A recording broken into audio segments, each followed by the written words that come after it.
Welcome back to the Fabulous Four podcast. Duan, we took a little bit of time away, and so we created a season 2, and life happens, right? So we did I think it was 6 podcasts in season 1.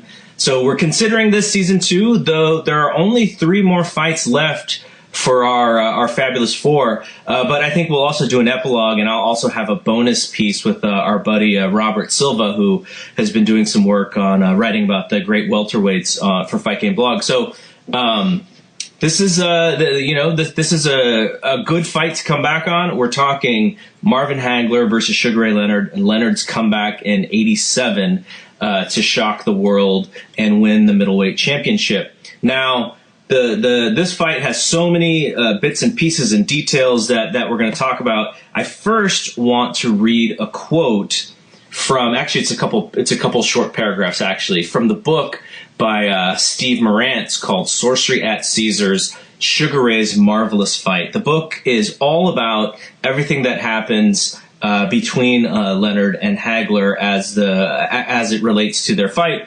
But here's what I want to read, because it has a lot to do with Hagler and Leonard and sort of the way that their careers ended. And it also has a lot to do with originally why I created Fight Game Blog website. I was so inspired by this book, and I wanted to do a lot of researching and writing on it, and thus this podcast. So I'll read this quote. You can dig in. We'll dig into where everybody is post Hagler and Hearns, and then we'll get started with Leonard and Hagler. And I'm so excited. It's so happy to be back. Are you ready? Are you ready to go? Yeah, I think this is a great fight to pick back up with. I'd call this the main event of our series, because I think, this fight decides who's the best fighter of the Fabulous Four, and it's not really a clear-cut thing. It might be the most debated fight in history. Did Hagler win it? Did Leonard do enough? People still ask that question to this day. So there's a lot of interesting little nuances that go along with that story, and I think it's just helped the legend grow over the years. And, I think it's one people will always talk about in middleweight boxing. All right, so here's a quote from the book. It says, in the 1973 Oscar-winning film The Sting, a wry and debonair conman played by Paul Newman swindled cash from a rough character played by Robert Shaw. In the 1987 version, Leonard was Newman, Hagler was Shaw, the con was legal, and the prize was not money, it was bragging rights to an era. Aficionados refer to boxing as the fight game, which is both endearing and ironic because games are fun and boxing is something else. One subtle use of the phrase, voiced by a Leonard loyalist, Ollie Dunlap, summarized the multi-levels on which Leonard operated. Ray put the fight game on Marvin, Dunlap said. The caper took 14 years to set up. The last 15 months were plotted in exact detail. The deed took just 12 3-minute rounds to execute. In its own way, it was a perfect sting. Of course, Hagler did not see it that way. But if winners write history, a salesman, a con, a sweet scientist, and a sorcerer wrote this one. Leonard was each and all in the parking lot behind Caesars. This is a story of sorcery at Caesars and how Sugar Ray put the fight game on Marvelous Marvin. So when I first read this book, and I can't remember when it came out, I was that whole prologue, which is where those paragraphs come from. I was just like, wow, like that's great writing. And the fight game as a term, like I kind of had heard it before because you will hear old boxing guys talk about the fight game, but I'd never heard it used in that way.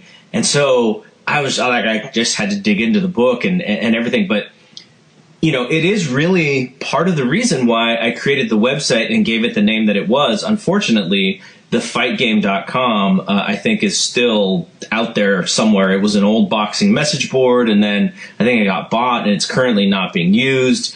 But so thus, Fight Game Blog was what I chose. But it's mostly because of that prologue to this book, and it sort of summarizes or encapsulates kind of what we've been trying to do with this Fabulous Four, which is give all the details and make sure we revisited and almost relived a lot of this stuff. Because I know you were, you were probably barely, were you even born for this fight? For this fight, I would have been born. I would have been born just after Hagler Hearns, or just before Hagler Hearns, sorry. So reliving this stuff, now, what is it, 30 years later or whatever, has been a lot of fun. But, just the idea that Sugar Ray Leonard as the con man and, marvelous Marvin Hagler, who never quite got his due until much later in his career. Like, just this whole story and the genesis of this fight is just an amazing, amazing story. No, it is, and that book, Sorcery at Caesars, is a wonderful read. We've talked also about Four Kings a lot in this series. It's an era which has produced some absolutely amazing writing, and if you do pass by either of those books in a bookshop, they're ones I would definitely recommend people pick up, even if they're not boxing fans. I love these books so much that I bought the physical copies when they came out, and then I also have them on the Kindle in ebook format, just because I like to read through the ebook format more so these days. But that's how good they are. I like to own them in two different ways. So before we actually get into the fight, what we're going to do is, if you've heard the previous episodes, or even if not, like, that's the reason we're doing this, which is we want to catch everybody up with where the fighters are post Hagler Hearns, which is where we last left off. And if you are new to the Fabulous Four series that we're doing on our podcast feed, you can go to SoundCloud and type in the Fight Game podcast. You can go into iTunes or anywhere where there are where you get your podcasts, and type in that the Fight Game podcast, and you will see all of our podcasts in one feed, including all of the all of the season 1 of the Fabulous Four, which we didn't call it that at the time, but we're doing that now just because it's a good sort of halfway point into the stories. So go ahead and do that, and I would suggest listening to the other ones, because we kind of build up from those other ones to this one. But we're gonna sort of catch everyone up with where all the fighters are at this point. And then after that, we're going to go back in time, and we're going to put all the pieces together of how Ray actually put the fight game on Marvin. So, Duan, go for it. I think you want to pick up first with where we are with Marvin Hagler. Yeah, when we left off with Hagler, he just beat Hearns. He's on top of the world. This is what he's been chasing his entire career. He's finally getting the acclaim that he always felt he was due, and he didn't get. He had a much longer road to the top than the other three of our guys. With that win over Hearns, he was finally getting recognized. He had the performance against Duran, which was the first one to put him on, the big stage. He didn't perform as well as maybe he wanted to on that night, but it opened him up to, a much wider audience. And then when he had that great fight with Hearns and came out the victor, that made him the man in boxing. Obviously, Leonard was now out of the picture. He had the injury. His personal life was in quite a bit of turmoil at that point. So with him out of the picture, Marvin is the guy in boxing. He was announced as the Fighter of the Year for 1985 by the Boxing Writers. So he's the top guy in the sport now. Okay, so how do we get from there to where we pick up with Hagler and Leonard? We have a little bit of catching up to do. So Marvin, after that fight, he reduces his schedule a lot. He has nearly a full year out of the ring before he comes back, and he's set up for a fight with John the Beast Mugabe. Mugabe was a silver medalist from the Moscow Games. He's a Ugandan fighter. He began his career over in the UK with Mickey Duff, and kind of built up his early record in Europe before they took him over to the States.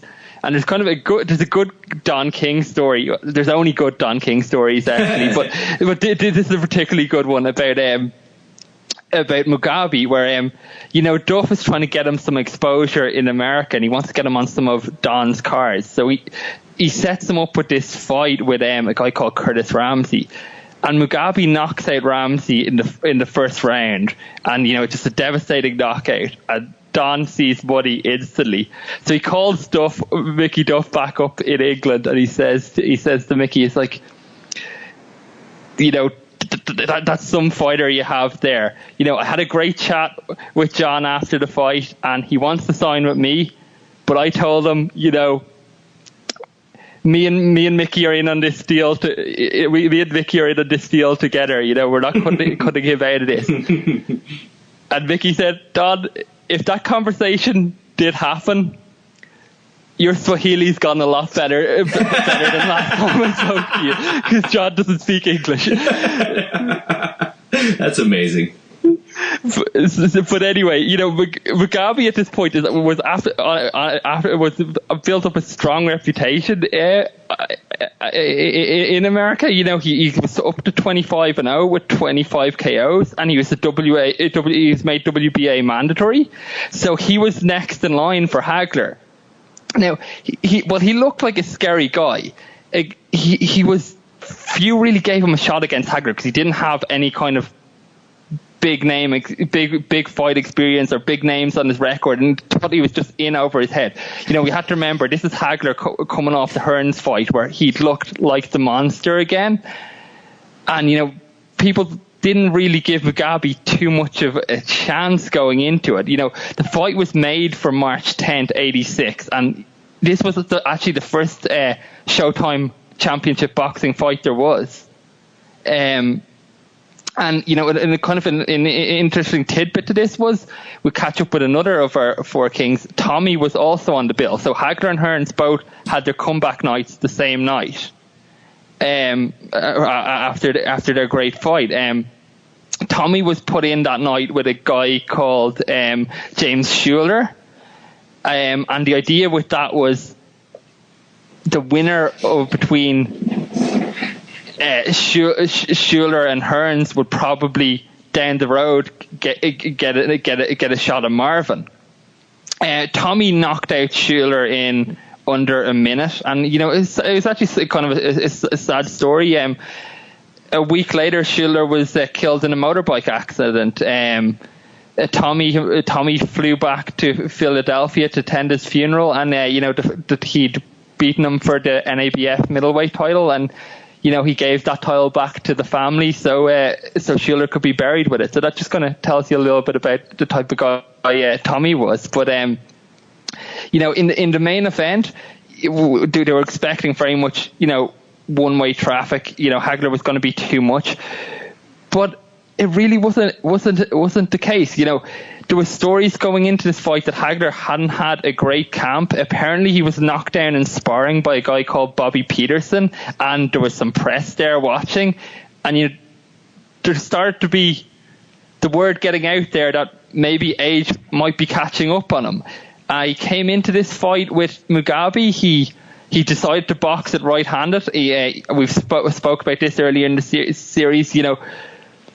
Well, Hagler was naturally right-handed. He always fought as a southpaw. He had the ability to switch both ways, but he was more effective as a southpaw, and it generally had been where he'd had his success. He fought this fight against Mugabe right-handed, and I don't know whether that was some game planning for a future contests, or if he thought he would take him off of his game, but it didn't really seem to faze Mugabe at all. And while Hagler was in control for the majority of the fight, it was a lot closer, I think, than people expected, and a lot tougher fight than people expected.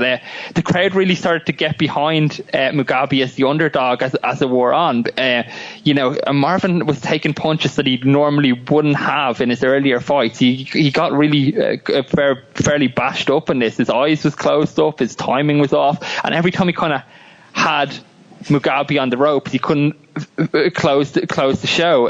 He did eventually get to him and stopped him in, I think it was the 11th round, but it was a much harder night's work than most expected. Marvin directly after the fight started hinting that maybe the appetite wasn't there and anymore, and retirement was what was next for him. And I think, Pat Patronelli said, Marvin just needs a good rest, and we think he'll be ready for the rematch with Hearns like later that year in November or December or whatever. So they were already kind of floating out the rematch with Hearns, but then there was somebody else who had kind of seen the flaws in that performance, and that was Ray. He was in the crowd that night. He noticed the mistakes Marvin was making, and he started to hatch a plan. Now we know Ray had his eye on Marvin for a long while. Apparently after the Duran fight, he was already starting to think. After the Duran Hagler fight, he's already starting to think about it. And then, when Hagler had those two underwhelming performances against Rodan and Hamsho, I think Ray was really, really thinking about it then. And then after Hagler Hearns, maybe Ray saw it. Nah, not so much. But then he sees this fight with Mugabe, and he's thinking, I'm a much better boxer than Mugabe. If Marvin's having difficulty with this guy, this is a fight I can win. And I guess the legend has it that he was out partying after the fight with Whoopi Goldberg and Michael J. Fox, and he turned to Michael and said, I can beat Hagler, and everyone thought he was joking. And he rang Mike Trader and said the same thing. And I think Mike said something along the lines of, "Ray, you're drunk, go home." Yeah. And he rang him back the next day and reiterated, no, I can beat this guy. And he started training secretly. I think like he was back in the gym a week after that, getting ready for this fight. So, but then in the meantime, I guess Aram had a bill to put on in Caesars. It was he called it a triple hitter. Barry McGuigan was on that card. It's when he lost his title to Steve Cruz. I remember that fight clearly. Yeah, McGuigan, who's obviously Irish, went out to the Nevada desert, one of the hottest days of the year. Suffered massive dehydration and was upset. The other two fights were, the other two fighters we have to catch up with. It was Roberto Duran lost a decision to Robbie Sims, who was Marvin Hagler's half brother, and I think after this, pretty much everyone said, "Okay, Roberto, you're done." There's nowhere really left for you to go in the sport, so they were starting to close the book.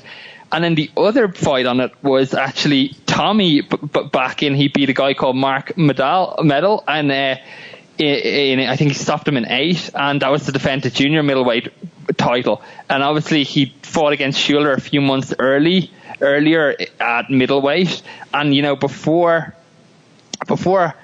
Hagler and Leonard would actually get into the ring, Tommy would go on to beat another fighter, Dennis Andres, at light heavyweight, and he'd become the light heavyweight champion. So he was bouncing between the weights at that stage. Yep.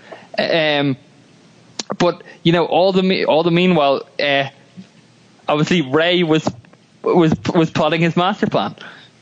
Yeah, and I think you explained the thing very well. Where after watching the Mugabe fight, that I feel like deep down, Ray always thought that his style was the kind of style to beat Hagler, but also as a great fighter that he also was really good at understanding maybe where his own deficiencies were, and that could even talk about his personal life.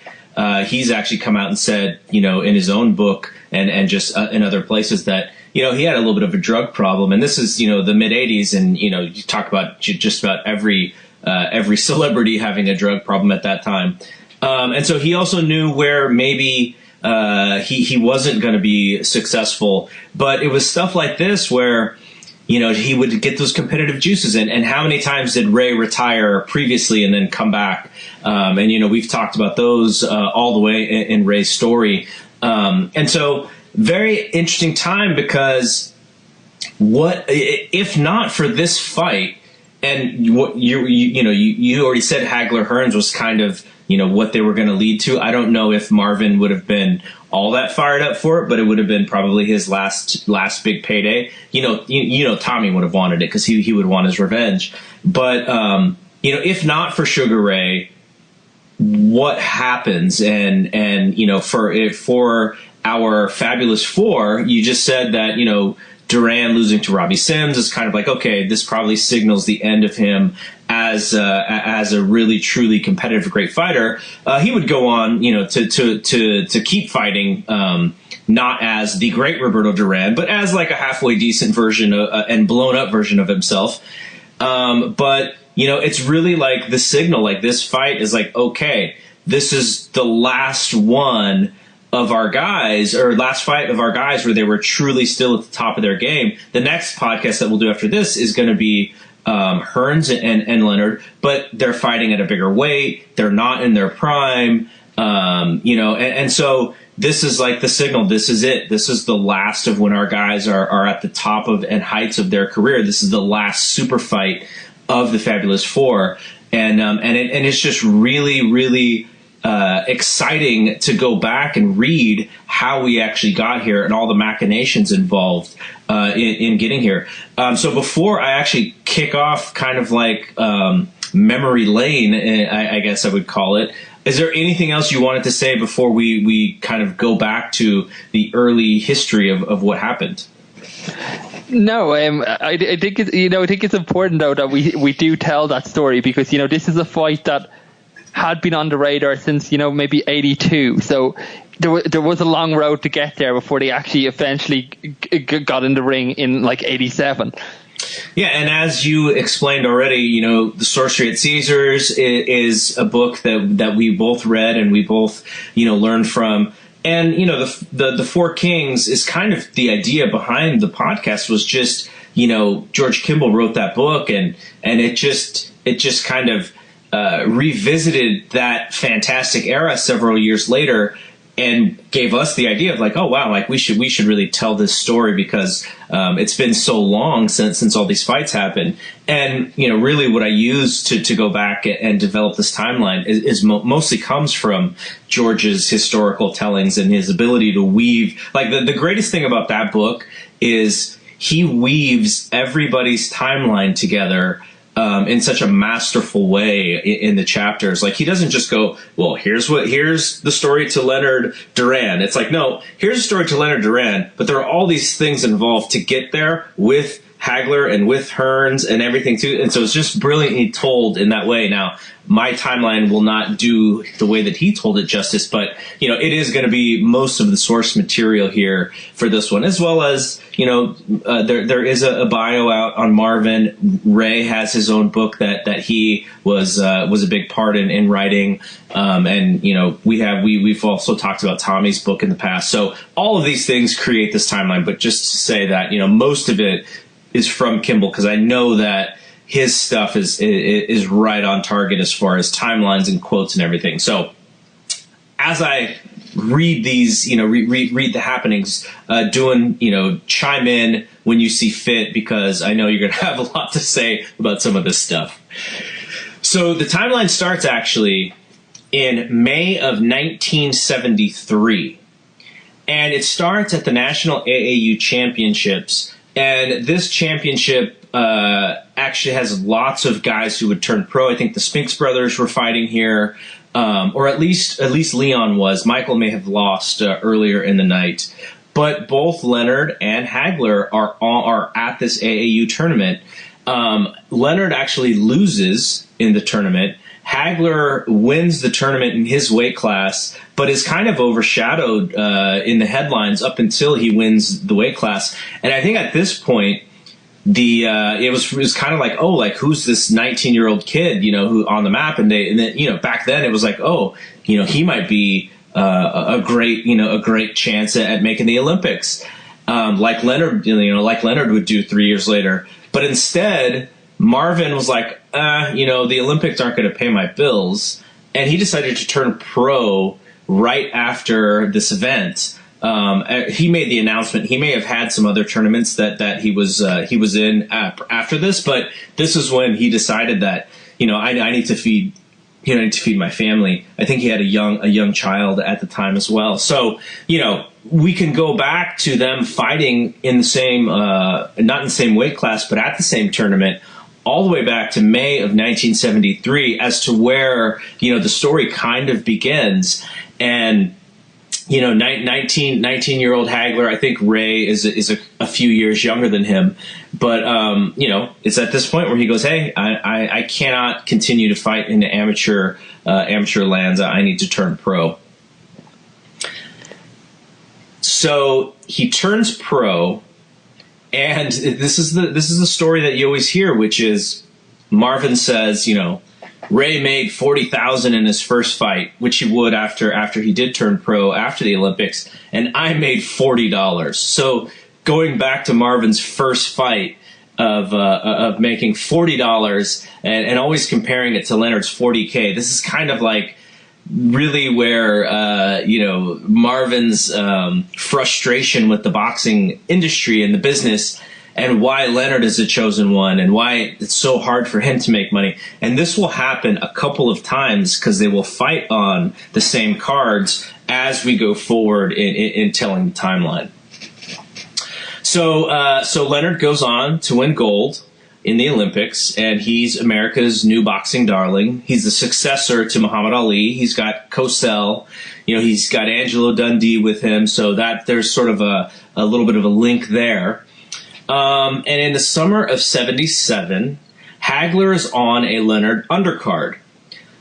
So Leonard, I think this is probably within the first 3 or 4 fights that Leonard has professionally. Leonard gets $50,000 and Hagler gets $1,500. And I think at this point, Marvin already had, between 20 and 30 fights under his belt in this short amount of time, and he's fighting on Leonard's undercard. Do you remember how many fights Hagler was around this time?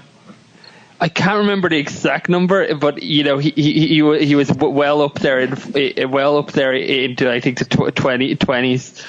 Yeah, for sure. So fast forward to August of 1978, and this is where Angelo Dundee is the smartest man in boxing, and he ixnays a possible Leonard versus Hearns fight, which was being rumored. And so just to show you why he's the smartest man in the world, when Hearns Leonard finally happens, I think Leonard gets $8 million and Hearns gets $5 million or something.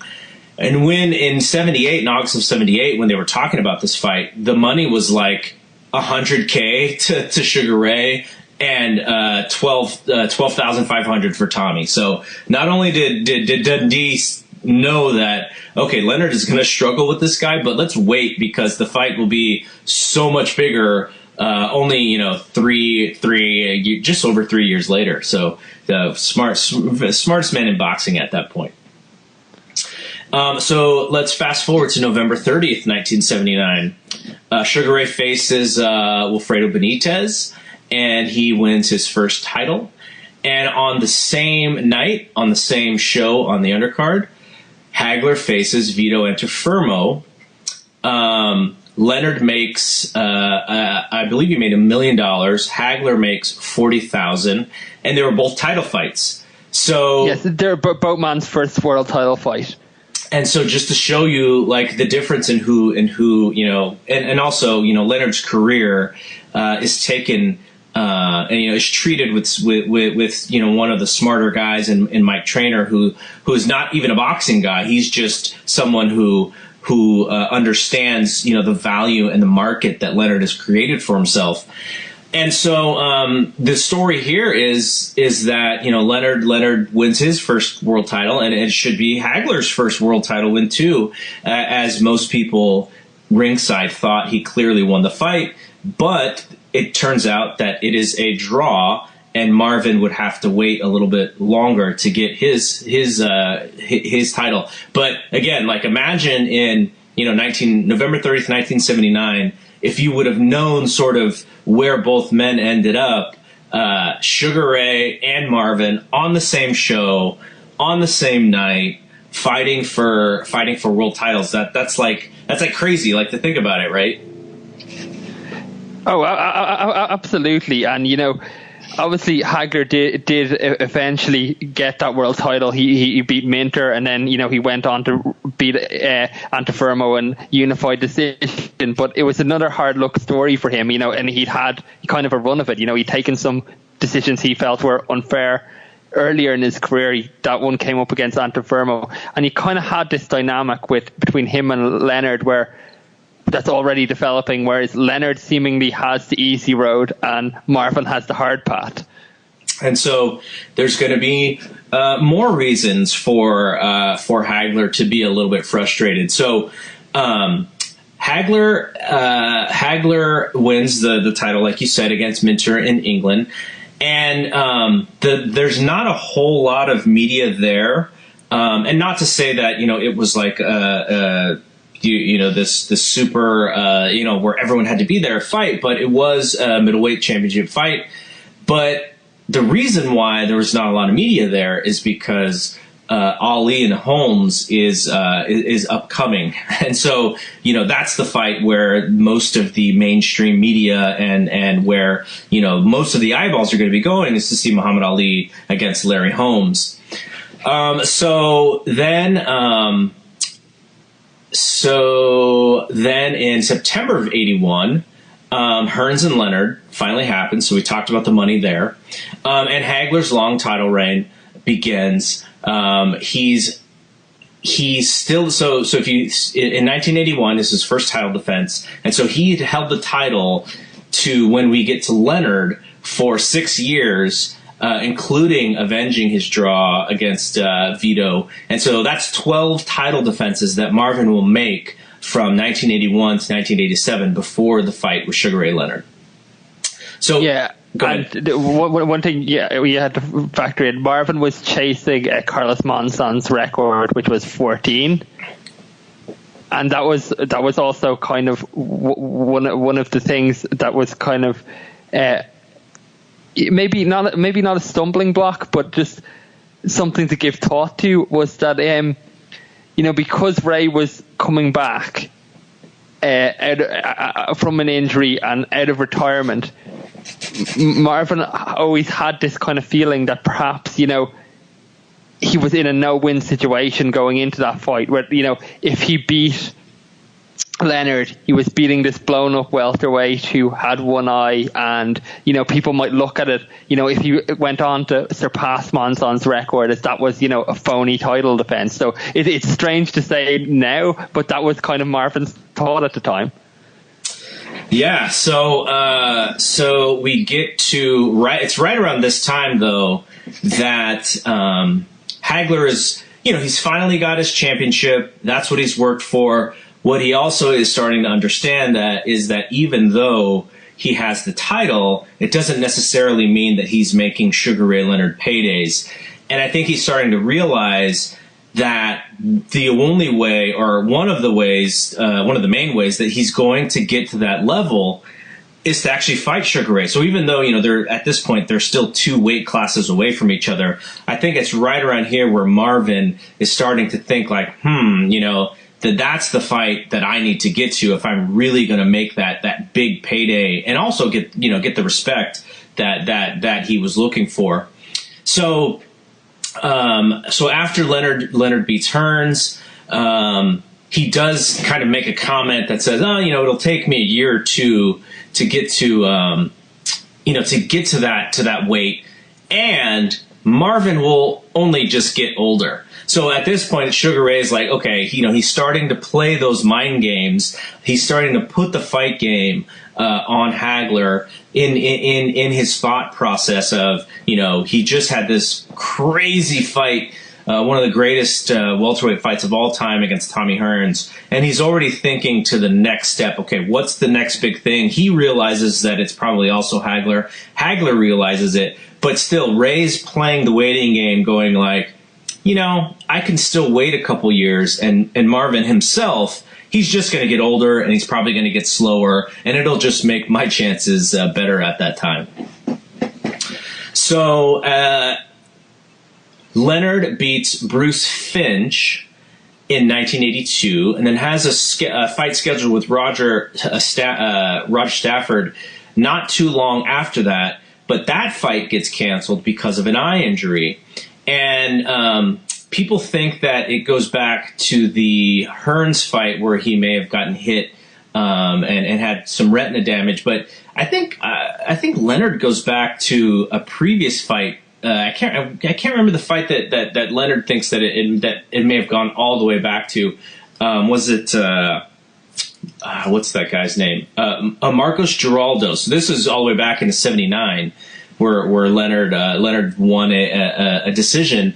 And he says the injury could have been even 2 years prior to the Hearns fight, where he started to recognize that maybe his eye wasn't 100%. So that fight has to get canceled, and Ray's doing a lot of his broadcasting work as well. He when he's not fighting, he's doing HBO fights. He's doing Marvin's fights, and it's sometime around this time where, according to Pat Petronelli, he says, that Marvin and I are going to fight. I'm going to deny it completely, but you do know that that we're going to fight. So Leonard is in full, mind game sort of businessman mode here. Even talking to Marvin's handler. So this is I really want to get your feedback on this, which is in November of 1982, Leonard books the Baltimore Civic Center for an event. Lots of media were able to be there because in Baltimore, especially if you're like coming from, the West Coast or something, the main fight that weekend was Pryor Arguello. And so, people are on their way to Pryor Arguello. It's like, okay, well, we can stop in Baltimore for this Leonard essentially glorified press conference where he actually charges for charity, people to come into to see his whatever he was going to do. It was a very mysterious thing. And so at the end of this event, he brings in Hagler to talk up the possibility of having the richest fight in boxing. And obviously he invites Hagler. This is, not too long after Hagler had just had a fight, international fight, I believe. And so, Hagler's thinking, well, this may be finally the announcement. And instead, he talks up, Marvin's so great. The two of us could have the richest fight in boxing. He's the only man who could make it possible. But unfortunately, it's not going to happen. A fight with this great man, this great champion, could be one of the greatest fights in the history of boxing. Talking about money, you talk about Fort Knox. And this is the only man who could make that possible. Marvelous Marvin Hagler.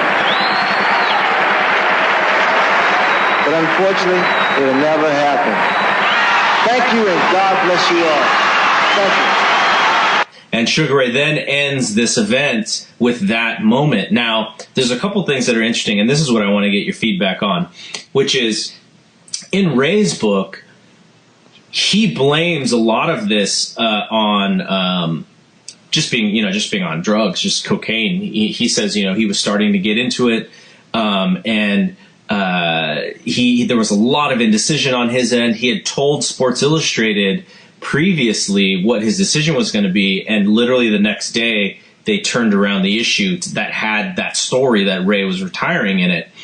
And also there was this documentary that I found on YouTube where it led with this event, because I hadn't really seen footage of it. Like, I'd seen clips of it, but not sort of like long pieces of footage where Leonard makes this announcement. And then there's this other story where I forget where Leonard goes, but he goes overseas and he's on a ship, and he's doing some sparring on a ship as just like this event, to celebrate him or whatever. You may have more details on it than that, but this seems like a moment where he's pretty sure he's got this bad eye, and he's not 100% sure if he'll ever be the same. And for that reason, it's probably a good reason to call it quits if he truly wanted to. But he's still at the same time playing games with Marvin. So do you think he still has this end game of eventually fighting him in sight? or is he just like messed up and indecisive, and he invited all these people to come to this thing, and he kind of needs kind of like a cliffhanger thing? Like, what do you think is going on at this point? What you've got with Marvin is, he's this guy who's been chasing Ray all his career, and maybe not even in the literal sense, maybe more figuratively, and he's chasing what Ray what Ray has. He wants the reputation that Ray have, and I think Marvin kind of came to the conclusion, like, the only way I'm going to get that type of respect is by beating Ray. And I guess Ray knew that he had Marvin hanging on every word, and he did dangle that card for him. And I know Ray has said that without that 82 thing, 87 wouldn't have been anywhere as big. That was the seed that started it all. That was what created the rivalry and built the demand for it. Maybe that's the case, but I think it was also extremely cruel to string Marvin along in the way that he did. I do believe Ray was always going to come back. I just think later with his retirements, even he joked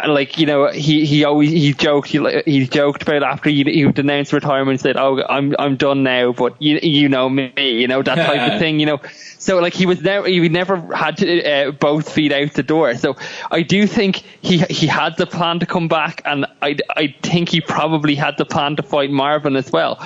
But it's more gamesmanship on his behalf. Any little edge he can get, it made Marvin feel again like that he's just hanging on to Ray's coattails, and he's looking for that big payday with him, but Ray, that's Ray, when Ray wants it, and up to Ray's decision.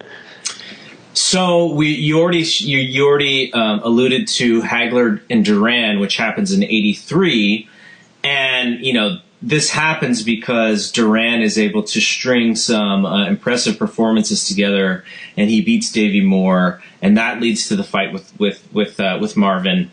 And looking back now, we went into heavy detail in the podcast on Duran and Hagler, because Marvin gets a lot of flack for this fight, for not really. Maybe having too much respect for Duran, but just having a flat performance. It was his opportunity to shine, and it was a big event. It was the sort of the one event that he was like, finally, I get my chance to shine.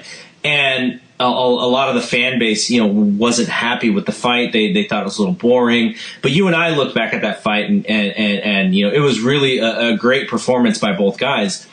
But a lot of what the feedback was that, Marvin, he just respected Roberto too much.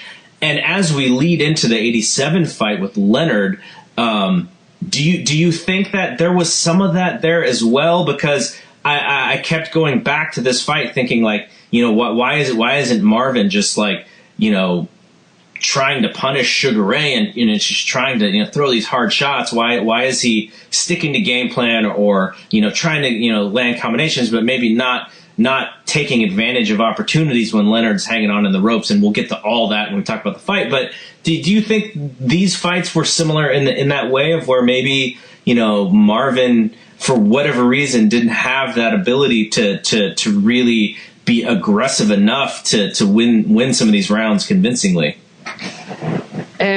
Just one other point to add to what you were saying about Hagler Duran. Apparently, after that fight, Leonard was speaking with Barry Tompkins who was of HBO at that time, and his yacht one day, and said the way you beat Hagler is you fight in 15-second bursts a few times around, and especially in the last 15 seconds of the round, which would be a large part of his strategy later on when the fight actually does come to pass. So he was formulating a game plan from back when Hagler fought Duran. In terms of Hagler's approach, I think, he admits in that fight that he gave Duran too much respect, or, maybe he was a little bit overly respectful of his reputation. And in the Ray fight, I think it's something a little bit different, but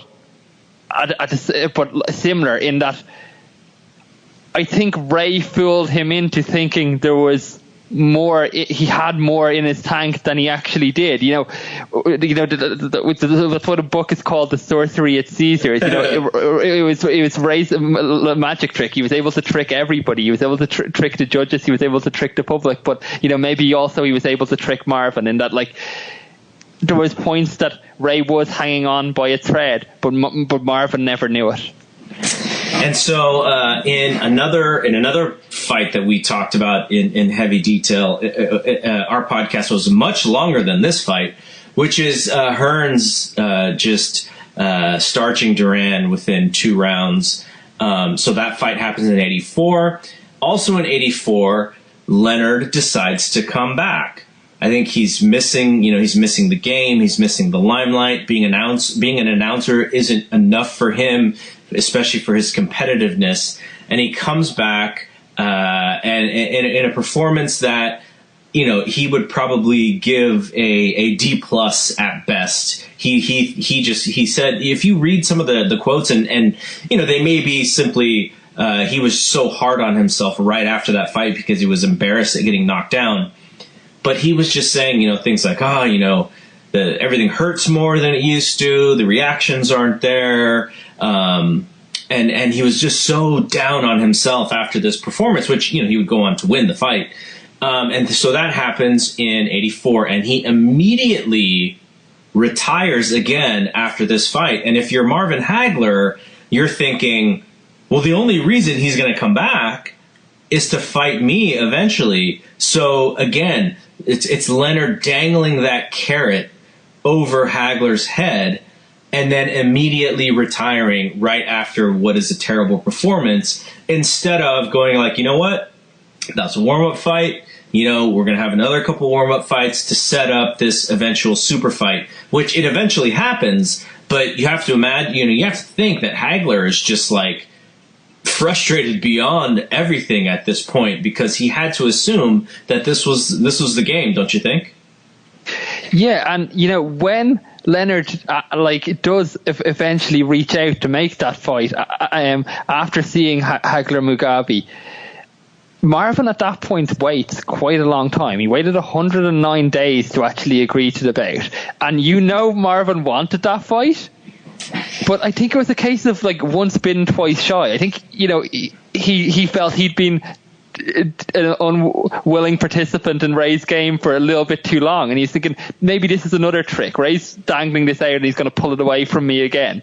And, he waited and waited and waited. And then, he did finally agree to make the fight. But, I think Ray then said something along the lines of Marvin's, worried about this fight. If he thought he was going to win it easily, he would have taken it the second I offered to him. And then I think Marvin said something like, "Well, why did you make me wait five years for it?" Yeah, totally. And so then Hagler turns his sights on to Tommy Hearns. They have the war that they had in 85. You already talked about the Hagler, Mugabe, and Schuler Hearns double bill on which is the very first Showtime championship boxing show. So that's a nice little trivia piece there. 1986. And then, you also mentioned Leonard, drinking beer with Michael J. Fox at the fight, convincing himself that he could actually beat him. Now, there's something about this story that I've always wondered about, which is, it's my guess that deep down, Sugar Ray always thought he had the right style to beat Marvin Hagler. But at this point, if we go all the way back to when he said, I'll wait a couple years, and by then Marvin will be older. He says, "Oh, now I can beat him. I'm sure I can beat him. I'm sure I can beat him." Do you think it was simply about how slow he thought Hagler was, or did he think that he was having some deficiencies in his reactions, or was he bored? Like, what do you think it was? What was the one thing that made Leonard think this? Because I just always assumed, like, he always thought he could beat Hagler, but there had to be one thing in this fight that made him go, okay, I got him for sure. I think it may have been a mix of, Marvin starting to look a little bit older, him seeing the chinks in the armor and wanting to go for it. But I think also maybe it was Ray's chance to, he almost saw it as a redemption for himself. It's just like, he'd had those two fights that weren't great after Hearns, and maybe he was looking at this like, this is a way to really cement my legacy. And, there is a question there. It's like, if that had been the end of Ray's career and he hadn't came back for that, how would we look at him differently? Would we have looked at him as, one of the greatest fighters of all time? I don't know that we would have. Maybe I think this one plays a big part in how we see Ray Leonard today. And so, I think Leonard and his camp knew before they really announced it that they did want the fight. But there's this really cool story where a little while, maybe it's a couple months after the Mugabe fight for Hagler, he and Leonard are actually like having lunch. I don't remember the details into why they met up. Maybe Leonard had picked him up at the airport or something. There's some story there. But so they have this lunch, and for whatever reason, Hagler is super candid with Sugar Ray about how he's feeling. Oh, I'm kind of getting tired of the training. I don't know if I have it anymore. I don't know if the will is there. I don't know if I want to keep fighting. And at this point, Sugar Ray's just probably thinking like, this is unbelievable. Why is he telling me all these things? Like, I want to fight the guy. And so this is even before I think they reach out to Hagler's side to have the fight.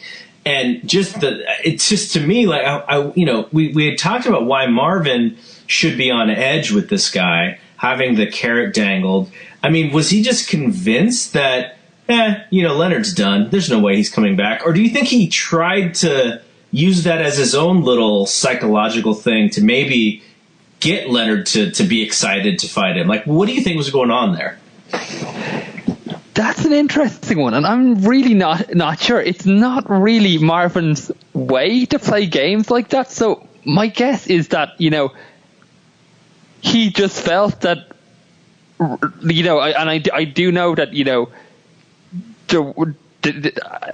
personally they did get on quite well, and maybe he just felt like Leonard was out of the picture, and he was safe saying what he said.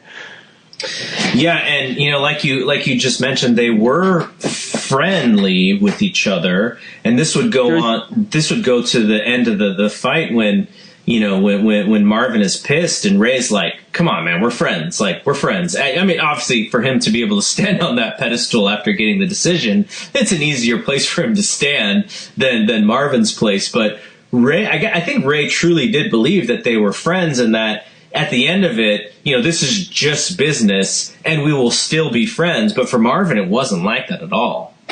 There was a funny little clip. I think it was in the countdown show for this fight where Juanita is talking about Marvin's a good person, and I love him and his family, and Ray just kind of turns to her and says, honey, he's going to be trying to take my head off. Okay, so Leonard obviously wants back in. I think it was very soon after that meeting when they actually started to get the business stuff going. And like you said, Hagler, he played the waiting game, and some of it may have been simply about, he wanted to make sure that Leonard wasn't gonna pull the football away from him like Lucy often did to Charlie Brown. But I wonder, obviously some of it was also negotiations, right? Because anytime you negotiate with Sugar Ray Leonard, he's generally the A-side. He's used to being the A-side. He is the marquee name. It's his comeback fight. And you are kind of like, the guy who's supposed to win. And you mentioned this earlier about, how Marvin felt about, he had way more to lose than he had to win.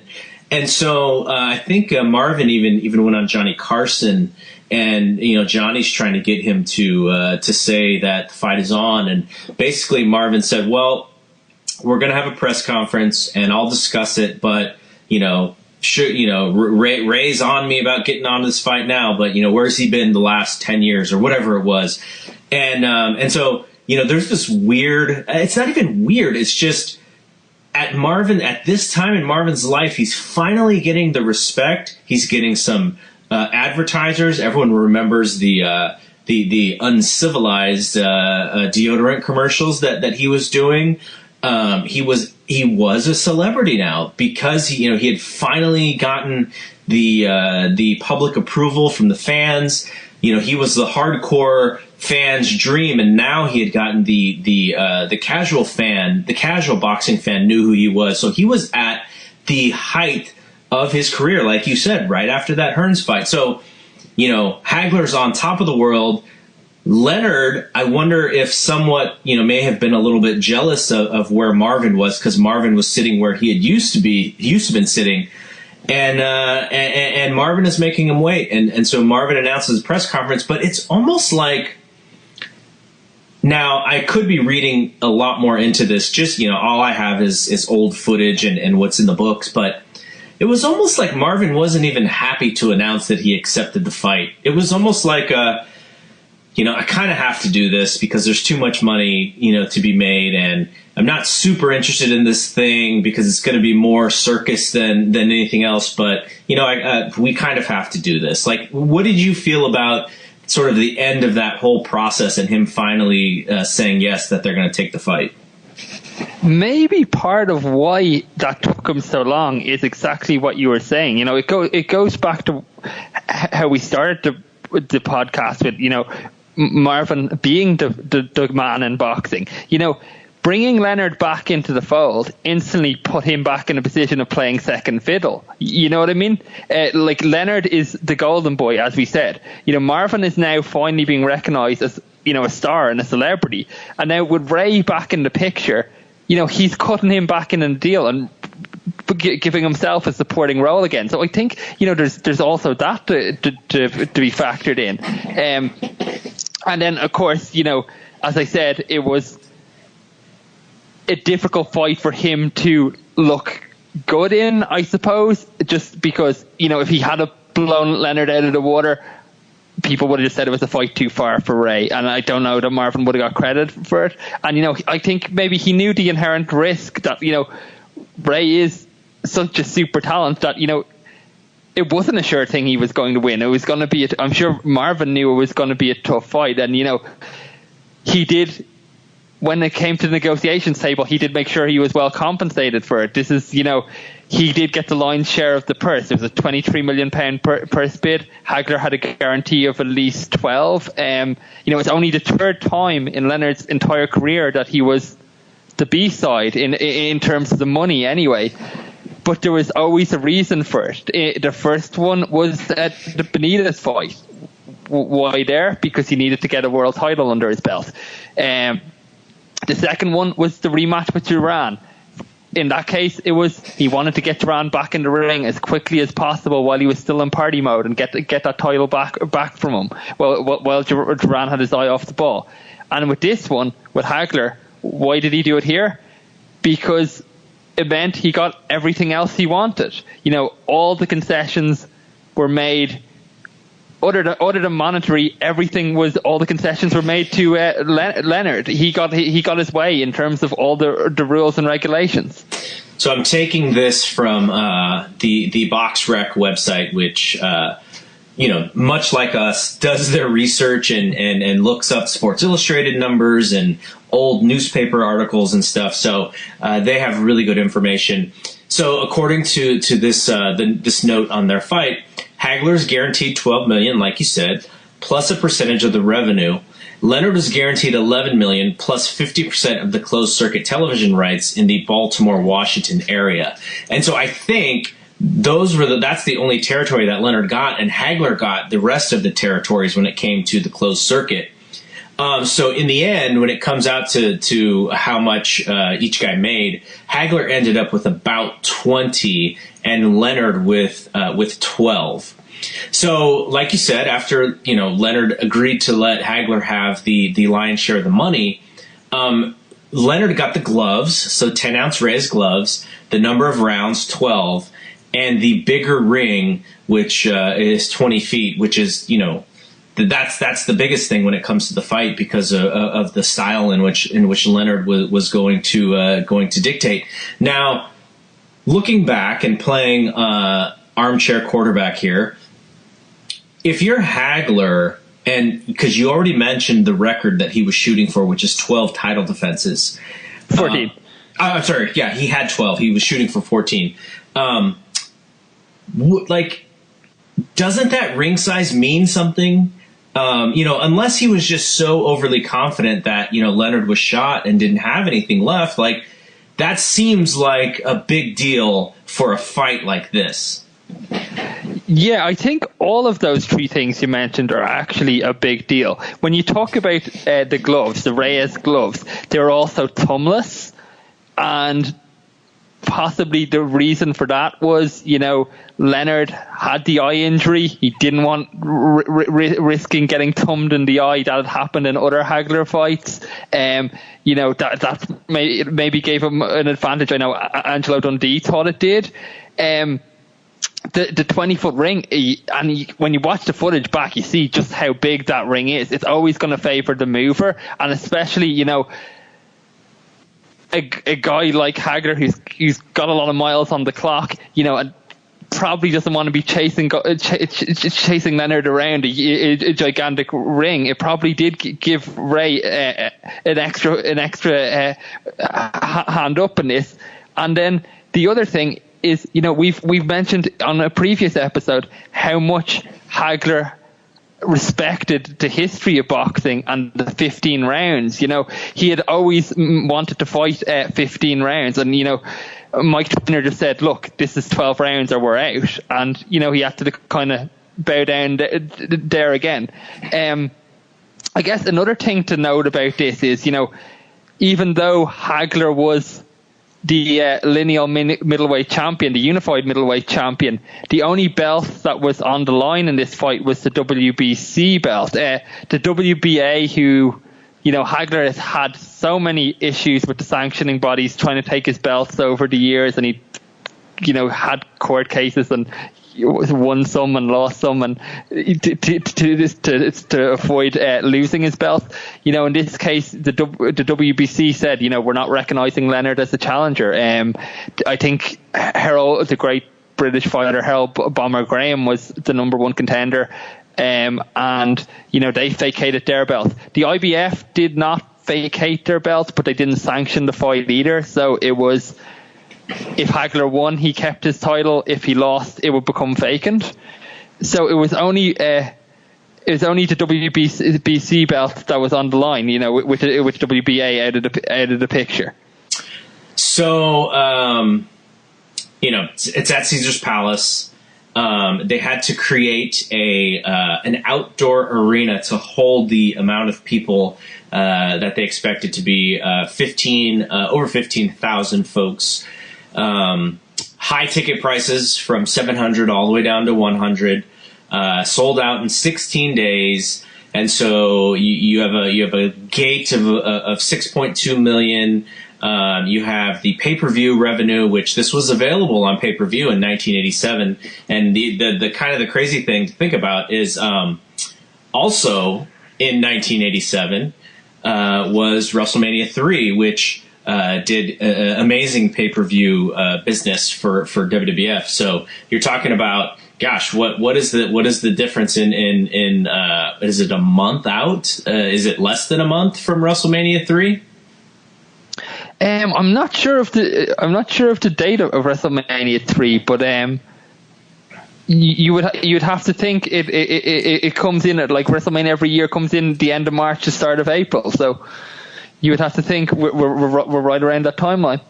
Yeah, March 27th, 1987 is WrestleMania 3. So what is that? Like, I think it's 7 days, 8 days, 9 days, something like that. So that's kind of interesting, because, you know, you would think that having two big events like that back to back may hurt the Leonard Hagler fight, but maybe the audiences were completely different at that time, so maybe it doesn't. But I'd be interested to read some old Wrestling Observers from 1987 to see if there was any worry that either business would hurt the other. Okay, so there are a lot of smaller stories in the build-up to this fight, including one in which Leonard gets someone from his camp to go spy on Hagler, and then get a photo with Marvin at the camp. Go ahead and tell that story, and any other small tidbits that you want to get to before we actually talk about the fight. Okay, so I guess Hagler had the longest camp of his career. It was a 10-week camp, and it was a completely closed shop. He didn't want anybody in seeing what he was doing. So Leonard sent a guy, I think it was JD Brown, in disguise to spy, and he spent 3 days there. And as he said, he took the photo with Marvin when Marvin was doing an autograph signing or something, just so Marvin would know that he had been there. Again, this is more gamesmanship, because as soon as Hagler found out, he was absolutely irate. And I think generally what's reported is, Ray knew Marvin already, so there wasn't a lot he was going to learn in that. He already knew everything he needed to know about Marvin. But I think Brown did bring back two pieces of intelligence with him. I think one of them was, when Marvin was sparring the Weaver triplets, that's Mike Weaver, the heavyweight champion, his little brothers, they were young junior middleweights at the time, and they were kind of brought in to replicate Ray's speed, I suppose. And what he saw is that as soon as they created distance, or they made Marvin chase them, Marvin got very frustrated. He was angry. He was trash talking them. He was was trying to rough them up, and that was obviously something that he was no longer comfortable in trying to shut down the ring the way he had in the past. And the other thing was that in every round, Marvin liked to take the center of the ring at the start. So that was something else they could bring back, that Ray could try to take that away from him. Just little adjustments that could be made. And I suppose we talked about Marvin starting early. Ray also, in a way, started early in that he brought Angelo Dundee into camp a lot earlier than he would usually. In the past, we talked about he would do most of his training with Dave Jacobs, and Angie would only come in for the last few days. For this camp, he was in there for a full 5 weeks. After every training session, they spoke ad nauseum, planning the tactics, breaking down the fight, how he could win, where Hagler was weak. And, I think Leonard's camp, in particular, and Ray, really give Angelo a huge amount of credit for being the deciding factor in this fight. I think he played a huge role in how they game planned it. Also, in terms of Ray's training himself, obviously he hadn't fought in 3 years, but they arranged several 12-rounders behind closed doors for him against young fighters. The sparring partners would wear head guards and 10-ounce gloves, and Ray would wear no head guard and 14-ounce gloves, and they'd go at it for the 12 rounds, with those guys switching in and out every 3 or 4 rounds, Ray doing the full 12. So it was just all this thing to knock that rust off and get him back used to fighting, having a competitive fight, and seeing what it was like to be in there and get hit. There's one story that was also an important factor that we need to kind of bring into this. Is there was one sparring session that Leonard had the media were at, and he was sparring with a guy called Quincy Taylor, who he nailed Leonard with a big shot. I think, and like all the media saw it, and Leonard was buzzed. I think John Madden was even there watching, and he was like, okay, Ray is in serious trouble. And the team obviously made light about it and tried to make it into a little bit of a joke as Ray playing games, but he later admitted that he was really, really hurt in that session, and that made him change his strategy completely, because initially what he was thinking was Hagler had a build-up of very bad scar tissue from some of the cuts he'd had in the Hearns fight and in the Ham Show fight and some of those rough fights. Yeah, he was starting to bleed a lot as near the end of his career. Yeah, absolutely. And their strategy initially was to go right after Marvin, and maybe they could stop it early, and they wouldn't have to test out if Ray had the legs for the full 12 rounds or something. He could bust up Marvin quickly and get him out of there quickly. And then when he had that incident in sparring with Taylor, he's like, if this guy can hurt me this badly, Marvin will kill me if he connects. So I think at that point they switched their strategy entirely, and that's when he adopted the more evasive strategy and trying to make this a distance fight. So we've talked about all the background. So I guess it's just time to dig into this fight now. Watching this fight back, I remember seeing it with my dad and some of my uncles about a week after on HBO. HBO had paid several $1 million for the rights, and the consensus was that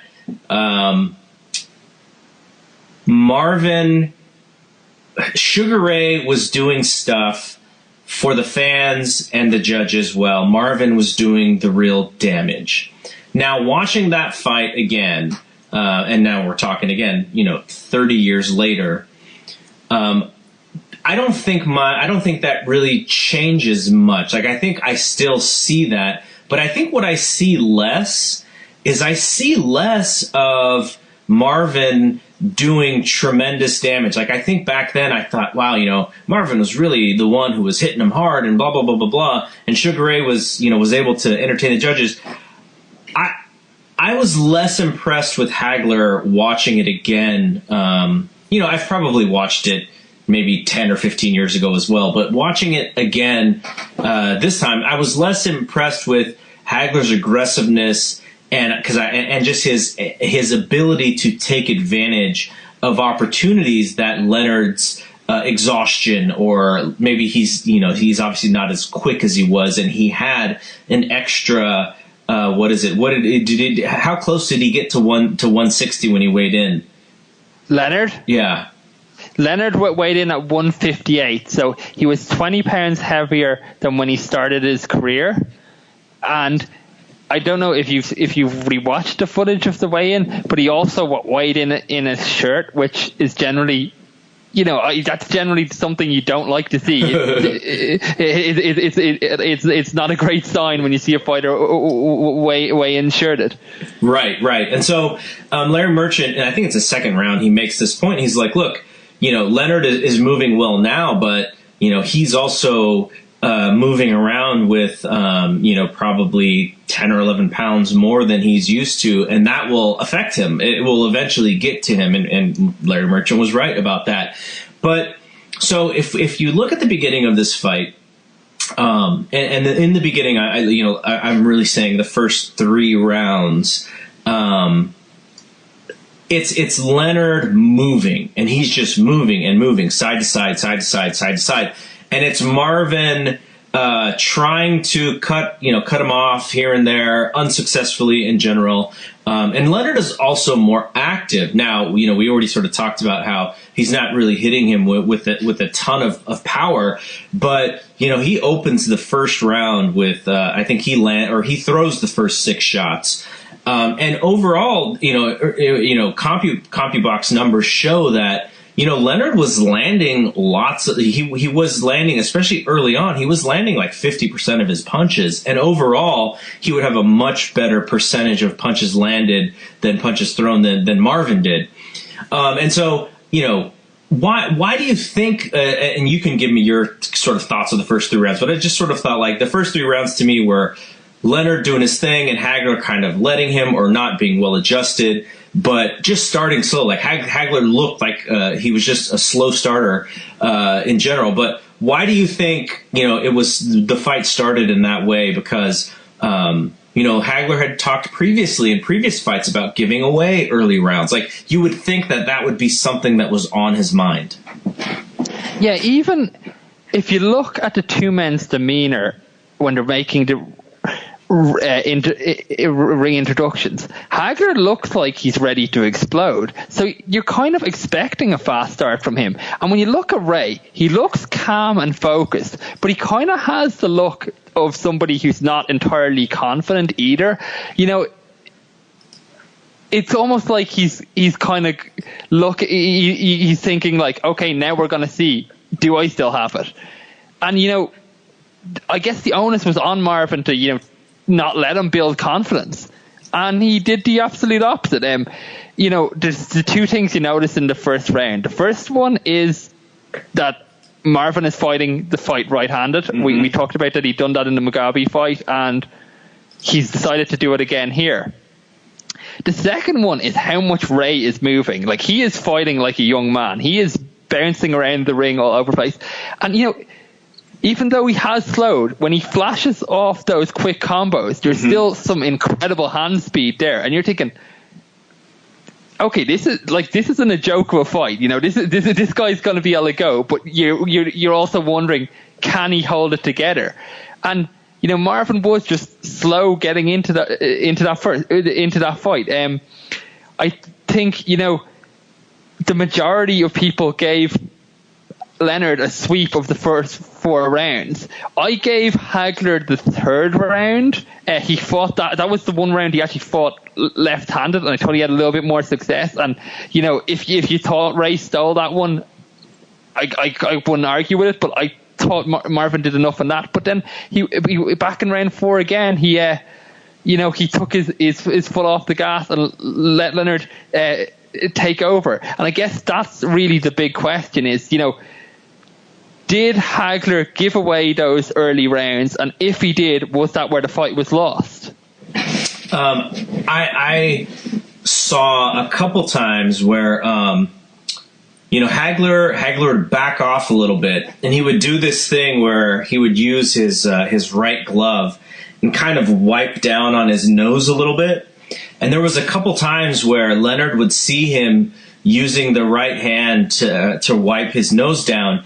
And instead of waiting for Hagler to then readjust and get his hand set, he would fire a punch, like right when Hagler was doing that. It must have been some sort of just habitual thing for Marvin to do, whenever he kind of backed away from the action and was kind of resetting himself.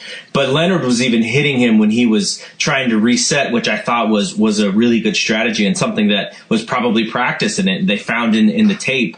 So I did give Ray 3, but I actually gave Marvin 4 because I thought that he did enough in the early half of the round before Ray, got to do his thing. Because I did notice he was fighting left-handed, and he just seemed more comfortable fighting left-handed. It just seemed more like his movement and his balance and everything just seemed much better when he fought left-handed. Marvin was never the graceful ballet that Sugar Ray was, but it just seemed that left-handed, his balance was better, his fluidity was better, he moved better. Did you see that same thing, or am I like making this up? No, I 100% saw that as well, and I think Gil Clancy in the second round on commentary said, if Marvin fights this fight orthodox, he's not going to win. And, he was right. Marvin fought a huge amount of this fight as a right-handed fighter. And we'll get into why he may have done that at the end. But I think it was definitely to his detriment. You know, there was a change in pace now going into the 5th round. We see Marvin start to ramp things up a bit. You know, by pure will, he just shuts Ray down, and, you know, he doesn't give him an inch to breathe. Yeah. He traps him on the ropes. He's throwing these big shots. He's working over Ray's body, and you know, this is the type of fight you're looking at and going, this will test if Ray still wants to be in the ring. You know what I mean? He's fighting Marvin Hagler, and you know, Ray, to his credit, like, you know, he weathers the storm, but he is really beat up at the end of that round. And I think what he said after this was, you know, I was essentially gone at that point in the fight. Marvin had got to me. You know, I was in a lot of trouble. I was really hurt. But when the bell rang and we passed each other by back to go to our corners, I saw in Marvin that he didn't realize I was hurt. So he could keep up a facade, and it's the same thing we talked about earlier of Marvin having a little bit too much respect for him and the trick that Ray played on him. Marvin didn't realize maybe that Ray was in in as deep waters as he actually was, and because of that, he you know, in the next round he didn't follow up on all his good work. You know, I think he let the next round slip away. You know, after putting in that like big shift, Marvin is tiring. He's flagging a bit, and that gives Ray space to, you know, fight and burst. And it's a textbook example of what we talked about, that strategy he'd mentioned to Barry Tompkins of, like, you know, fighting in the 15-second bursts. I think there was a story that, like, you know, he had somebody in his team, I think, with a stopwatch, who would tell him every time there was 30 seconds left in the round, so he could flash off a little combination and try steal the session. What's hilarious is in the 12th round, there's about a minute and 10 seconds left in the round, and Ray's like looking over to the corner going, when are you going to tell me that we're close? He was so tired in this 5th round. And this is like where, if you're a Marvin fan, you're like, okay, this is how the fight is going to look, you know, from the middle to the late rounds, because Leonard is tired. It seems like Marvin has figured it out a little bit more, but even if you're a Ray fan, I think what you would look at, what you must be feeling at that point is, you know, okay, this is reality setting in. Yeah. Ray had this heroic effort for 4 rounds. It was amazing, but now the chickens are coming home to roost. This is what we're going to be seeing for the rest of this fight. And then, like you said, like, it just goes back and forth. In some rounds, Hagler would look kind of like he did in the 5th round, where it's like, okay, he's punishing Ray. He sees that Ray is tiring. He's going to the body. He's not letting him out. And then in other rounds, it's like he just lets him out. And, like, you know, Ray will sort of back. Ray does this really cool thing, and I started recognizing it in about the 8th round. But because the ring is so big, Ray backs up to where it looks like he's almost up against the ropes, but he'll flurry, and then he'll take a full step backwards to where he finally touches the rope, and then he'll go to the right side and just get out of there. And I was like, wow, like, he really, really understands exactly where he is at every part of this fight. But Marvin is also letting him do that, which is to me, you know, when I'm watching this going, you know, I'm like, again, like, this fight happened so long ago, and I'm yelling at Hagler going, like, why are you letting this dude out? Why aren't you closing the distance even more and really pushing this guy back against the ropes?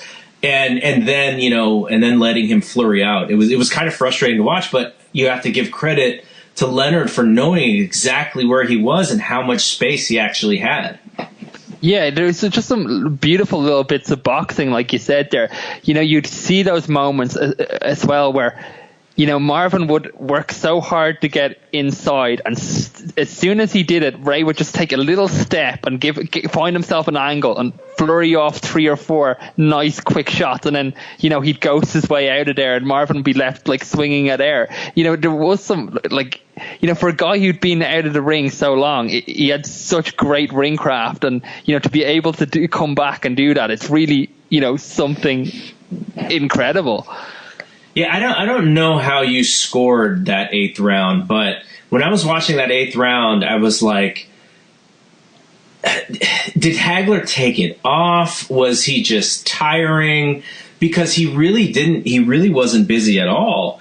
He didn't up the up his busyness. He kind of let Ray just do whatever he wanted. And just by the looks of it, like to a crowd or to a casual fan, it just looks like Ray won the round, but I don't even think Ray did anything. He just did more than what Hagler was willing to do. I gave this round to Hagler, but it's 100% because of what you said. Ray did absolutely nothing. This was a round that I think Ray 100% was just trying to get his breath back. He was all he did was move around and showboat and threw very, very few punches. So I did think that Marvin took the round, but I don't think he really had any kind of breakthrough in it. When obviously again Ray was beginning to feel the pace. And now this next round, I think this is the best round of the fight. And I think it's like, you see Hagler early in the round, he's really struggling to cut Ray off. But when he does, now this is the time when he pulls the trigger. And you do see the onslaught. But to Ray's credit, Ray takes a beating, but he also gives one out as well. They both just throw the kitchen sink at that round, and it's really kind of pure heart from Ray that keeps him in there toe to toe with Hagler for the whole thing. And this is the round I actually scored even, and that may be a slightly emotional vote in that when you see the effort Ray put into that round, I think you're a cruel man to give him nothing from it.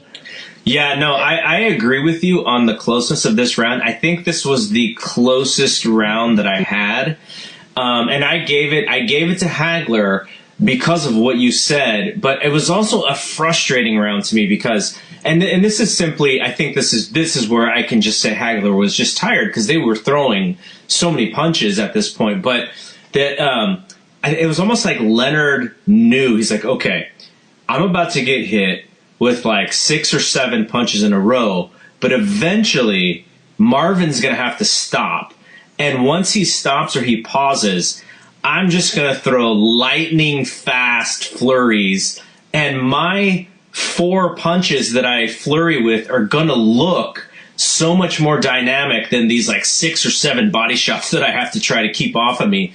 But it was because Marvin was I felt like Marvin was going for it, but then when he did get slightly tired and he had to stop, it just allowed Sugar Ray to look good countering him.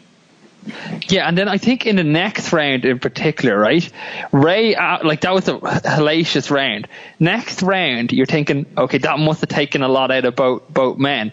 Ray's back up, bouncing around again on his toes, and that must have just broken Marvin's heart. He shouldn't be able to do that at this. You'd think it with the time out of the ring, and at this late in his career, he should be able to move the way he has, the way he is, and Ray is back. He's moving around and he's making Marvin chase him and making it miserable. And then Marvin again is tired, and when you get a tired round, it's just like you said. The eye-catching work comes from wins it. If there's not as much activity and there is a little bit of space, Leonard will burst off with those few shots and he'll catch the eye of the judges. Yeah. And so after 10, I think I had it as a draw. So it was really down to these last 2 rounds on my 30-year-old card here. And I felt like round 11 was a little weird because this is Leonard at his like ultimate, just trying to steal the round and not do jack shit. And it was Hagler's for the taking. Like it was all built for Hagler to just take this round and take over the entire fight and make it his. And it's just, and Leonard just was doing, his stuff, and it just made Hagler look old. Like, he literally made Hagler look like an old and tired fighter in this ring, when it was just the opposite, which is Leonard was the one who was tired, but because of his energy, and like you mentioned earlier, the will, and, Dundee in his corner, like, keeping his spirits high, like, he just kind of, like, made Marvin look old. And I was a little frustrated watching, because I thought, like, if Marvin just did a little bit more, it would have probably changed the whole dynamic for him going into that last round. But after the 11th round, I just saw him and I was like, man, this guy's so frustrated. He should be, trying to win this fight, but he just looks like a frustrated fighter. Yeah, and this was actually the first time in the whole fight that I thought Ray looked like the boss. I thought in this round his were the harder shots, actually. And you mentioned about Angelo, like, he throughout the whole fight was keeping Ray's spirits up. He was telling him how far he was in. He says, you're 5 rounds in, you're 6 rounds in, you've only got 2 rounds left, you've got just 6 minutes to go. He was just keeping, because he obviously knew Ray was tiring, but he was just keeping him on course. And in that 11th, Ray is doing all his bobbing, he's weaving, he's doing the showboating, and it's still Sugar Ray Leonard, even after 5 years, like one fight in 5 years. Yeah. Like it's still that guy. And then the crowd just really erupts for that towards the end of the round when they're exchanging and Ray's getting the better of it, and you can tell Ray's feeling it. He goes back to the corner and Angie says to him, it's 3 minutes, champ. And Ray in the middle of, it's this great moment, Ray in the middle of the break, he stands up and he lets out this big celebratory shout, and he raises his fist in the air, and you can just tell at that point he's feeling it. This is back, this is his playground again.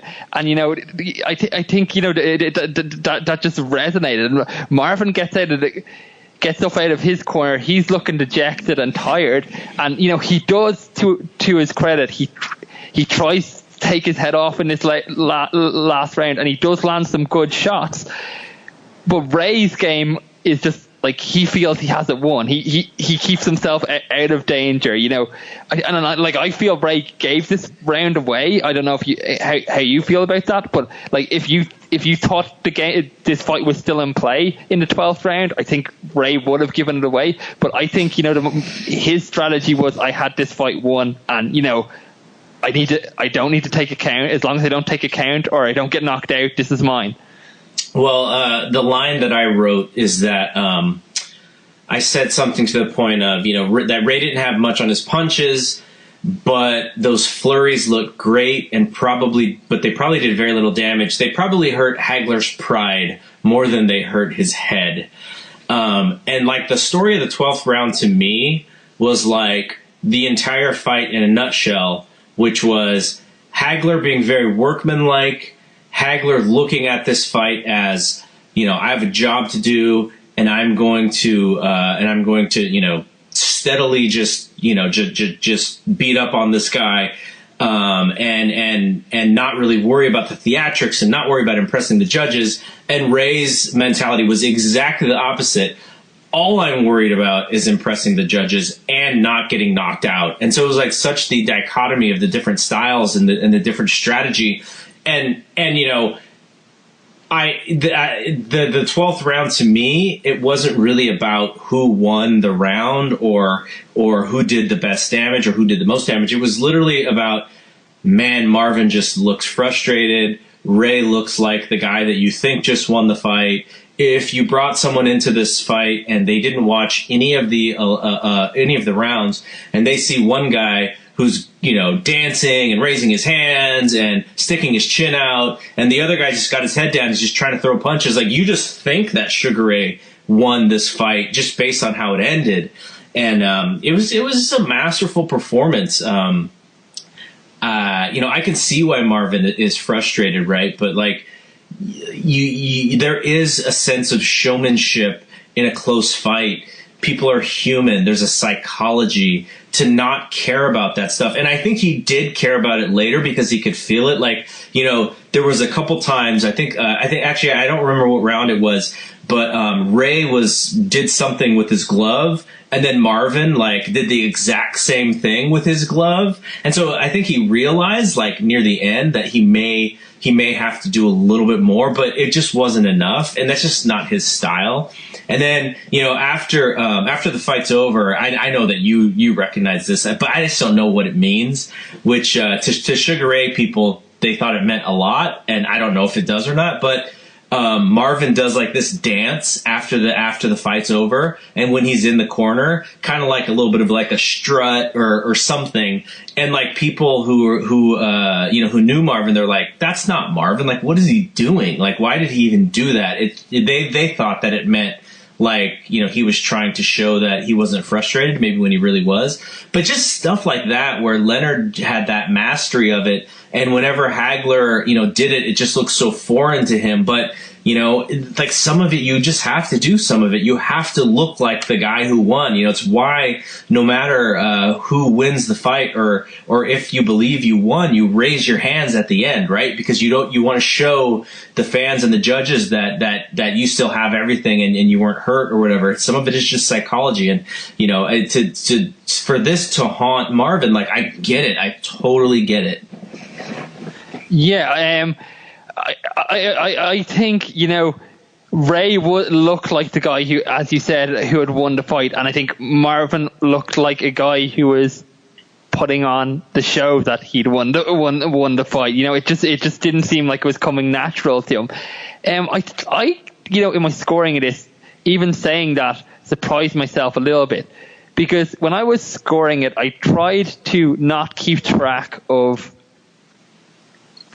how my overall scores were. I tried to score it as, each bound is a separate fight. And when I got to the end and I was adding things up, I had in my head that, this felt like a fight Marvin had won. But when I got my scores, and you can tell me your score afterwards, but I came back with 6 rounds to Leonard, 5 to Hagler, and 1 even, which is 115-114 Leonard. I have it very similar to you, with the exception of the draw round. I have it 115-113, and it was that 12th round was a little bit hard for me to score, and I may have been sucked into the Leonard theatrics of it all. Because if I did give that 12th round to Hagler, I would have had it as an actual draw. But I just saw the last 2 rounds just sort of being the story of the fight, which is Leonard putting on this great performance and Hagler maybe not being at his best, right? Maybe this was probably I don't know, would you consider it like a B- Marvin Hagler, a B version of Marvin Hagler? Yeah, it wasn't I think it was a great fight, and a great fight from both guys. But going into this, I think 60 of 67 journalists picked Hagler to win it. And over half of them by KO. And as we said, Marvin hadn't lost in over 10 years, and Leonard had only fought once in the last 5. So everything about this, there was no way, even if you're a Sugar Ray fan, and whenever a great fighter makes a comeback, you always want to hope for the best for him, but there's no way anyone could have possibly imagined that he'd emerge with the win here. Yeah, and it's again, if you're a Hagler fan, I think you probably feel like he won the fight. But you also probably feel like he should have done a lot more or won it more convincingly, and that he should have known that he had to do that. But maybe we were at the point where he just didn't have enough. Like he was, he had fought so many times in his career, going all the way back to when he turned pro. Like I said, he had 20 some odd fights before Leonard even debuted as a pro. Add to that all the amateur fights, and even though he wasn't an old guy that we consider today, if we think about, and this, I think I mentioned this comparison or analogy in a prior one, but I go back to Rocky III when Mick tells Rocky, like, the worst thing that happened to you is the worst thing that could happen to any fighter. You became civilized. And so Marvin finally gets everything that he possibly wants by beating Duran, then beating Hearns, being on top of the world. But also to go with that comes responsibility of being the best, which is now you're not 100% focused on boxing because you have the advertisers that you are now working with. You have the parties that you are now invited to that you were never invited to before. He's also going through a hard time in his marriage at the same time. And so, not to make an excuse for the guy, but this was a change of pace for him and something that Sugar Ray had a lot more experience in dealing with. One thing I wanted to mention was, the official scores, seeing as we haven't got to it yet. I guess there was the three judges for the night were Lou Felipe, Dave Moretti, and Jose Juan Guerrera. Now, initially, Harry Gibbs, an English judge, had been assigned to the fight. And Marvin's team, the Petronellis, decided that they wanted a Mexican judge instead.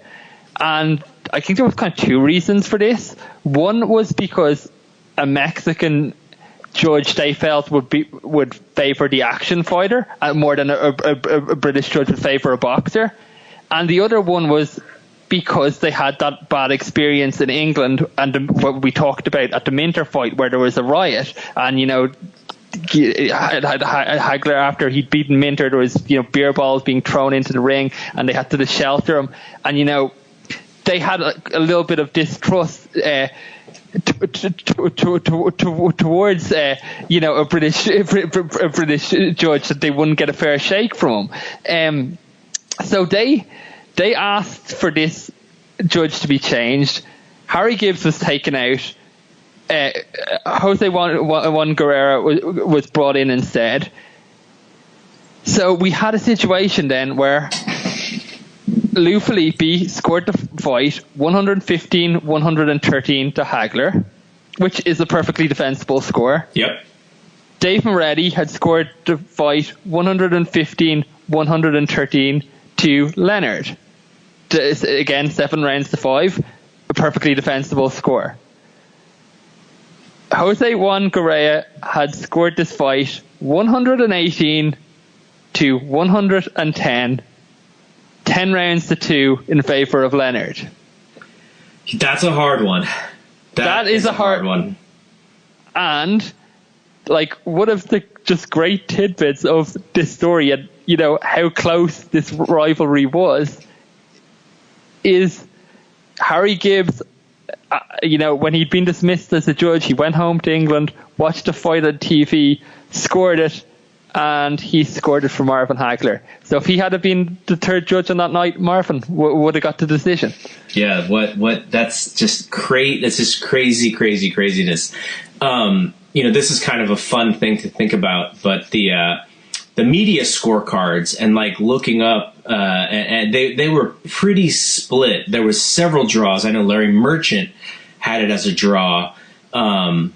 But the ones that were published, you see just the difference in who what is. It's almost like what style of boxing do you favor, or what were you looking for when you were scoring? But a lot of the media scorecards, they were split. They were probably a little heavier for Leonard than they were Hagler, but there were also a lot of draws in there. And the other thing is that the scores that were wide or that were for Leonard, they were much wider than they were for Hagler. Those who thought Hagler won thought it was a closer fight, and those who thought Leonard won, they didn't have it quite as wide as Dave Guerra, but so much wider than we had it for sure. So just that kind of stuff, and your tidbit about the judges, like that's the stuff that I love, where you go, what were people thinking at this time, when I was 11 years old and didn't know any better. So that stuff is I love that stuff.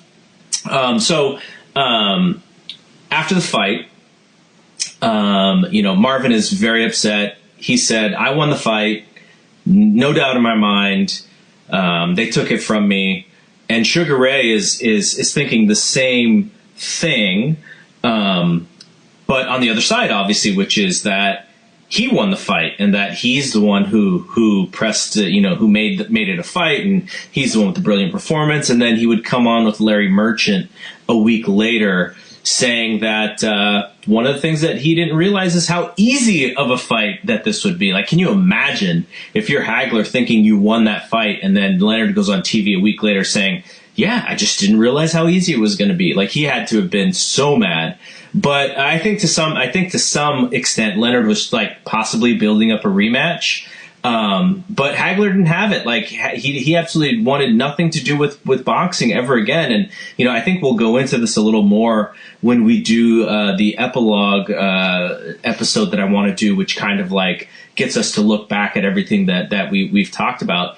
But, why do you think Marvin never came back? Do you think it was because he was a little bit more shot necessarily than the public had seen, or was it because of this fight? Or, he also, like, again, I mentioned he had some personal problems happening in his life as well. Like, could have been all of that mixed together. But if you could, what would you use as the reason? Yeah, I know that Ray came over to Marvin in the post fight and said, "You're still the champ," or something along that lines to make. Yeah, you're still the champ to me, or something like that. And Marvin read into that it was Ray admitting defeat and that he'd won it. And there was a lot of sour grapes then for a long time, where he just couldn't really accept this result, or He never really gave Leonard any credit for it, and you said, like, after the fight, he was just completely dejected. He was baffled that he hadn't got the decision, and I think it just in his mind, he felt like he had won the bout, and he didn't want to go back and prove it. He was always kind of being a hard-headed guy. I guess on the other side of things, you look at Ray, and he said about this that this was the greatest accomplishment he's ever had in his career. And I think, Gil Clancy said it was the greatest performance he'd ever seen from a boxer. And, we've talked about some of the great moments for each of these guys. For Duran, it was Montreal doing the impossible and beating Ray. For Hagler, it was the Hearns fight and getting that recognition. For Hearns, it was maybe the wipeout of Duran and just how devastating he looked. And, with Leonard, he's had such an incredible and storied career. It's hard to pick one. But maybe, as I said, his legacy wouldn't be the same if he hadn't came back and had this fight. Maybe this is the one moment that makes the legend of Ray Leonard. Well, it has to be, right? Because he does come back after this, and he has a couple of he has one performance in beating a guy who probably was a little bit puffed up in Donnie Lalonde. He has the fight with Hearns, which most people think Hearns actually won, and that's actually going to be the focus of our next podcast. And then he has the sort of sad fight with Roberto Duran, which we will also cover.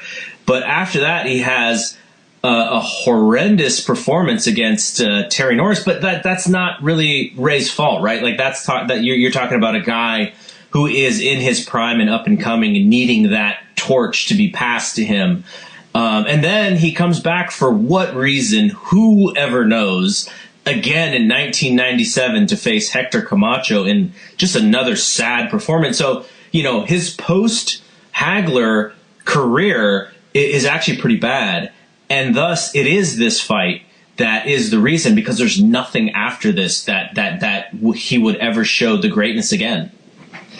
Yeah, and in terms of where Marvin went from here, as we were talking about, it did take him a little while to retire after, to retire officially after this. I think you mentioned something about he felt it was a conspiracy that the judges sold him short because they wanted him in boxing, and the only way he would have fought again was if Leonard beat him, that he didn't want to get revenge, and that's why Leonard got this decision. That was his take on it. If he had have won the fight, he would have proved everything, and he would have no reason to come back. And they still needed him in boxing, so the fix was in. After the fight, he went on holidays. He went, I think he was trying to patch up his marriage and things like that. It didn't really work. He went through a divorce, and he moved over to Europe, and he stayed true to his word. He never did come back to the ring. I think officially, after watching his half brother Robbie Sims lose a title fight in June '88. I think that, just over a year on after this, he'd announced officially that he'd retired. So, that was the end of the chapter for him. This fight, Hagler Hearns, it was the fight of the year for '87, and it was also the upset of the year that year in Ring Magazine. But it was kind of the beginning of the end for this era, as we mentioned. This is where we say goodbye to Marvin, so we no longer have the Fabulous Four anymore. But the story doesn't end there. Hagler obviously took Ray to his limits in this one, but there was another guy who had taken Ray to his limits before that, and Ray teased after this fight that maybe at some point that rematch would be on. I think he said something like, I'll see you in 6 months and 15 pounds heavier, alluding to, Tommy being the light heavyweight champion. So, that fight would come along, but we'd have to wait a little bit longer for it. It would be two more years before we did get the Hagler, the Hearns Leonard rematch. It would be June 12th, 1989. Caesar's the host again, and it's Leonard Hearns 2 as we count down the end of this era. Yeah, and we'll discuss this more in the next podcast. But there is an interesting wrinkle to Leonard's next fight, which is against, like I mentioned, the puffed up Donnie Lalonde. Vince McMahon actually has to help co-promote this fight because they lost investors, I believe. And Vince McMahon, the president of the WWE, owner of the WWE, he steps in and tries his hand at promoting boxing. So that's a little side story that we'll tell in a little bit more detail in the next podcast. One more thing I want to ask you, and then we'll get off on this. But Ray's book, he talks about how Marvin just avoided him, basically. Whenever Marvin would come back, whether it was a boxing Hall of Fame thing, he'd want to go hang out or talk to Marvin, and he'd put his arm around him and he'd say, hey, Marvin, whatever. And Marvin, literally wanted nothing to do with him. And I think, in a sense, Ray used some of that to maybe tease him a little bit, or maybe try to feel better about himself or whatever, because Marvin was just absolutely not interested in having a relationship with him. But he even mentioned that they were at an event and he was trying to find Marvin, but every time he walked to wherever Marvin was, Marvin would move and just did not want to be in the same circle as Leonard. What do you get out of that? Just that how it's a fight, right? It's a fight. Marvin, Sugar Ray did a lot of things to make this a humongous fight and put a lot of money in Marvin's pocket, but Marvin's human and he felt like he was a pawn in many cases. And so for Sugar Ray to wish that bygones would be bygones and it was just a fight, I guess that in the end, that is part of the fight game, right? Like, real relationships can be damaged in something like this. Yeah, and I think it's hard not to feel some kind of sympathy for Marvin, because, you know, he is this guy who it took him so long to get this recognition, you know, and he felt Leonard had always had the easy route in boxing. You know, he came in with the gold medal. He was getting multi-million-dollar paydays straight off the bat. He was headlining shows, and everybody was talking about him as, you know, boxing's big star. You know, Marvin had to work double as hard to get there. You know, it took him twice as long, and, you know, the only time he did really get there was when Ray left the picture. You know, that's when people started to recognize him.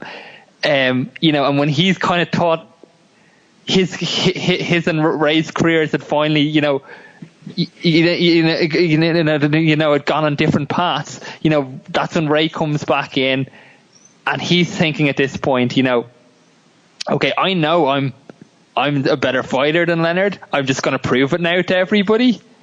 And, you know, he wasn't able to do it. Whether that was, you know, Father Time caught up with him, or, you know, whether Ray had the perfect game plan for him, or whatever it was, or, you know, even if Marvin feels that he did win the fight, whatever it is, you know, at the end of the day, we look back at this era and, you know, we look at Ray Leonard as the number one fighter, and, you know, that's largely because he got the decision in this fight. You know, if Marvin got the decision in this fight, maybe he would be the guy we view as the top dog. Yeah, I think you're absolutely right about that. Gosh, this was such a great look back. Thanks, Duan, to helping me with this and bringing all of the expertise that you always bring. I will give you a little bit of a shout out here.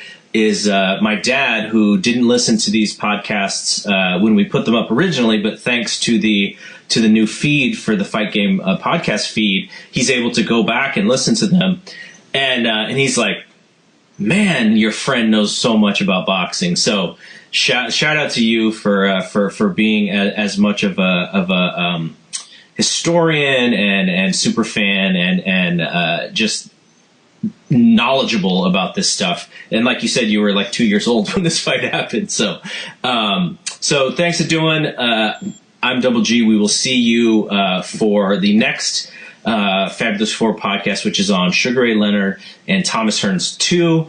And after we record that one, I will also have some supplemental audio with Robert Silva, who has lots to say on the first two fights. So we'll have that podcast, and we'll have the second supplementary extra audio podcast for that. So thanks for joining. Thanks for listening. We will see you on the next episode.